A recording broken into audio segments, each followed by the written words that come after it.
now former UCF head coach Gus Malzahn has decided to leave a head coaching gig so that he could be the offensive coordinator at FSU. So hiring another higher profile individual to take over the DC responsibilities would seem to make sense given where Mike Norvell and this program are trending right now. But what it means is, and most of the time, if these things are being reported on, 99.9% of the time they end up being true, that Tony White has coordinated his last defense at Nebraska. And got me down the statistical rabbit hole to just compare what Tony White's defenses have been versus the 5 previous years. Of course, part of that was Chenander. Part of that was, after Chenander, it was basically Bill Bush for part of a year. Yep. But just for comparison's sake, and these are also the easiest that the stats go back, just to see the differences between those defenses and, quite frankly, the improvement that Nebraska's defense has shown. And we tweeted this out earlier today from the JTech Construction Zone Twitter page. We'll hit a retweet here for you in a little while, for those of you not able to watch us in the stream. But Nebraska, under Tony White, gave up 8 fewer points per game than the previous 5-year average, which would be 2018 through 2022, from 27.8 to 19.1. Pretty healthy drop. Average ranking in scoring defense was 66th in the 5-year period, 16th in the 2 years under Tony White. This year, Nebraska defensively has given up 1.5 points more than last year, but it's still sub 20 points a game, which in this day and age is, it's top 20. It's really good. Yeah, John, I don't have the numbers in terms of like offensive rank that they have played, but I'm guessing that it's definitely improved this year versus last year, right? Because this year they had Ohio State on the schedule. They had USC on the schedule. Iowa has a better scoring offense this year versus last. Indiana's on the schedule. Colorado's on the schedule again, and their numbers are better across the board, et cetera, et cetera. Illinois is better this year, So they had a lot of teams that were improved just in terms of offensive output this year versus last year. Yards per carry, 5-year average was 4.6 before Tony White. Under Tony White, 3.3. Average rank, 87th in the 5-year average. 14th in yards per carry allowed. Wow. So a drop of a yard, 1.3 yards per carry. The only stat in which White's numbers are basically equal to, if not just a smidge worse than in the previous 5 years, was in yards per pass attempt. The average is almost identical, 6.7 versus White's 6.8. Yeah. The rank is a little worse, 32nd versus 45th. And that number is a lot worse this year versus last year. The average is 6.8, but this year it was 7.4. Right. But again, but if you look at it from an average standpoint, it's basically a push. You go to yards per play, Nebraska's giving up a half yard less. The ranking has improved from an average of 56th in the 5-year average to 30th under Tony White. And in red zone scoring percentage, White's defenses are allowing teams to score 5% less than the previous 5-year average, and the average rank is 53rd versus 86th. So again, improvement across the board, but if you want to buy into the old Bo Pelini line, it's not about the yards, ma'am. It's about the points. Just go to those points. Top 20 in the country both years, including this year where they gave up 56 to Indiana. And, you look back, and I would say this, Tony White will be looked upon very favorably, especially in terms of recent Nebraska defensive coordinators, which it seems like even more so than offensive coordinators. Well, I don't know if this is necessarily true. The coordinators always take a lot of heat, but this is a spot where fans become particularly sensitive because, going back to Cosgrove, and actually it's going back to Craig Bowl and how the 2002 team played. Folks are really hypersensitive to bad defense. Well, hell, John, I go back to Charlie McBride. Yeah, even McBride before. Go back to every coach ever. Sure. But Tony White's numbers are very, very respectable and certainly worthy of a team that, could win 8 or 9 games on the regular. By the way, we don't need a sports flash for this, but Pete Thamel just tweeted out that he has indeed signed a 3-year deal to become the next defensive coordinator at Florida State. Sam McEwen has echoed that it is essentially now, for those who are waiting for it to be official, this is not the official announcement, but is the official reporting, a 3-year deal for Tony White. Also, John, Hayes Fawcett, who is the graphic maker at On3, has reported that Jamari Butler has planned to enter the transfer portal. So there you go. So Jamari Butler is gone. Tony White now is gone. Certainly the latter of the news was not, a surprise. We've been expecting this to happen for a while. All of the tea leaves have pointed to this. Why were things so off on that side of the ball this year? Like, you have the numbers. So, like, statistically, a tiny bit worse, right?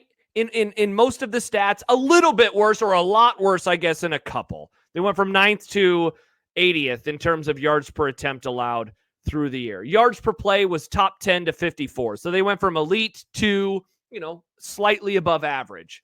But for the most part, it's not about yards, ma'am. It's about points. A top 20 unit, and they were 13th last year, 19th this year. But things were off on that side of the ball, were they not? It just, the phrase that I kept using throughout much of the season was that it seemed like there were too many cooks in the kitchen. And when I've said that, honestly, the person that I guess gets the brunt of the blame here, part of his rule, but Butler coming in, it seemed like that resulted in something changing. And I am not an X's and O's guru, and I'm not going to pretend to be. But it did seem like things were different on that side of the ball, and it goes beyond just the offenses that they played were better than the offenses that they played in 2023. It would have been one thing if he would have left to become a head coach. Last year, we thought that might happen. The USC defensive coordinator role opened up last year, though, and I thought there is no way in hell he is going to leave. And I believe you agreed with me, and we were proven correct. Meanwhile, fast forward to September and October, and at that point, John, I was saying he is going to leave, and I never had to qualify it. I didn't have to qualify it with a head coaching role. I never had to qualify it with a coordinator role. I didn't have to talk about, this would be, making a lateral move. No, he was going to leave no matter what. And ultimately, that's what happens. And he goes to a program that just had one of the worst years. They maybe were the worst power football team this entire season. And he goes there. And I get it. You can recruit better there and you can get more talent there. And he's probably going to have more NFL guys on that defensive line. But something seemed off on that side of the ball this year. And I would love to know exactly if I was reading the room right. And if so, what it was. What was off on that side of the ball in the 2024 season? Well, it's easy to just look back, and there was one major shakeup, of course, because of what happened in the summer. And you had to bring in Tony Butler. Or not Tony Butler. What'd I say? John Butler. John Butler. And by the way, Purdue is bad, says Tony. Good call, Tony. Purdue was the worst power team, but Florida State not far behind. But so certainly that was always going to shake things up just a little bit. Mm-hmm.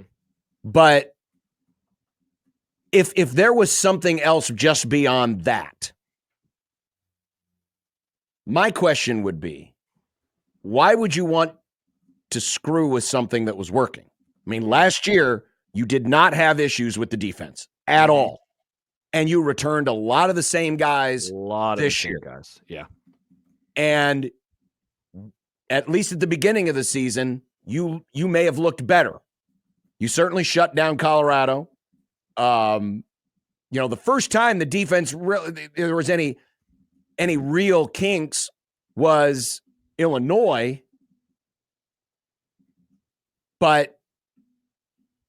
And certainly what happened against Indiana was pretty bad. But then they bounced right back the following week and shut down a really good Ohio State offense that has a lot more NFL talent than Indiana's offense does. So I guess that would be my question. If it is true that there were too many cooks, or that there was conflict or something that precipitated Tony White being motivated to leave, my question would be, why would you want to mess with something that was working? Yeah. It was working more than well enough. You can always say there's room for improvement. Of course you can. But that side of the ball did not fail Nebraska at all last year. No. And quite honestly, I mean, there were a lot more problems on offense this year. There were a lot more problems with special teams this year. Yeah. The numbers that we have, even if you just look at this year's numbers, 19.8 points allowed per game, 3.5 yards rushing. The 7-point yards, 4-point yards per attempt certainly was a slip, but manageable when you consider that the yards per play was still almost top 50. Mm-hmm. And you were doing a decent enough job in the red zone. Plus, you were getting back some turnovers. Nebraska finished the year -1 in turnover margin, which is the best they've done in a couple of years. Why would you want to mess with that? The defense played well enough this year in most circumstances to win you a lot more games. Yeah, a couple comments. Brian points out that bringing in Phil Snow was weird. It was, and Zach says the same thing. Bringing in Snow to monitor the defense probably didn't help either. You know, Happer brought this up on his show today, John. We spent so much time talking about Holgorsen in the month of November, and rightfully so, I think, because of how bad it was on that side of the ball, and that it was just such an unprecedented move of handing over the play calling reins to an outsider who hadn't been inside of the program. But maybe we didn't focus enough. And look, maybe my not blinders, my just thought that Tony White was going to leave maybe caused me to not make a bigger deal out of it. But it's like, did that side of the ball really need as one of the listeners said, a hall monitor? Like, did they really need to bring in somebody on that side of the ball to help out? Like, were things that dire? Because it did seem like it seems like bringing in someone to like oversee the work you are doing, even if the work that you are doing is solid. It's like, but Bob down the hallway is the one who needs the overseer. What's going on over here?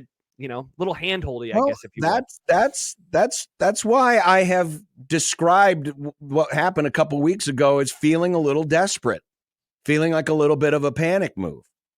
And yes, we focus 98% of our attention to the offense and the unorthodox way that was handled. And you're probably right. We didn't spend enough time looking and saying, well, whoa, wait a minute.